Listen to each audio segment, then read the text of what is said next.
This book is dedicated to the librarian who loaned it to you. Your parents didn't buy it for you, not after they found out I wrote it. And the moment they catch you reading it, they're going to take it away from you and tell you that I'm a bad man who did a bad thing, and the fact that I'm still alive proves that this world is a bad, scary place. But librarians are not your parents. They're more like a really cool aunt who lets you watch scary movies and eat chips after dinner.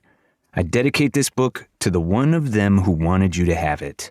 And then I'm going to sneak out of my house to make things worse for myself. And to all readers, be happy with who you are. Or at least, be happy you're not me.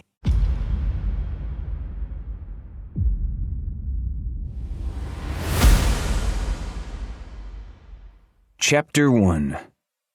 The Young Universe. This is the oldest story I know, which makes it the oldest story in the world.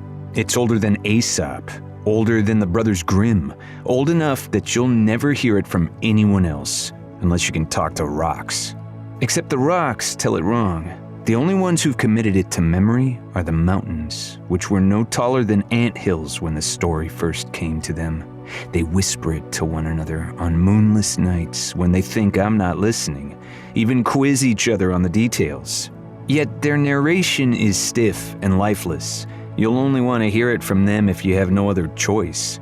The story can also be heard in the sea, if you dive deep enough. Go down to that line where the sunlight won't reach and the waters turn from blue to black and listen. You will hear voices muttering it from the depths. I have no idea who's doing the talking, and I'm too afraid to ask. If you're a good swimmer and not afraid of the dark, then by all means, take a dip. Of course, if you don't care about quality, you can simply put your ear to the ground and listen to the voice of the earth.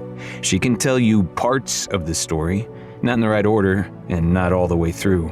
I fear she's forgotten why she fights to remember it. I'm sure it pains her to even try, but you must understand, it's the one thing she has left. But I didn't learn this story from the earth, or from the mountains, or the voices in the sea. I was lucky, because nothing goes unseen by the stars. Most of the ones who watched this story happen are still around. The stars tell it the way it was meant to be told. They don't dumb it down or skip the scary parts. If you absolutely must hear the best and truest version, you ought to hear it from them. Except there's no way for them to tell you. I guess it's just one of those sad things about life no one can change. Most people can't speak the language of the stars, so they won't ever hear this story. I suppose they could go on like that forever, never knowing what they're missing. And if you close this book right now, it won't kill you. But if you are going to get this story from anyone, it might as well be the one person in the world who learned it the right way, who knows all the bits everyone else leaves out and can point out all its secrets. Do you want me to tell it to you? This was long ago, when the universe was young and all the stars were close together.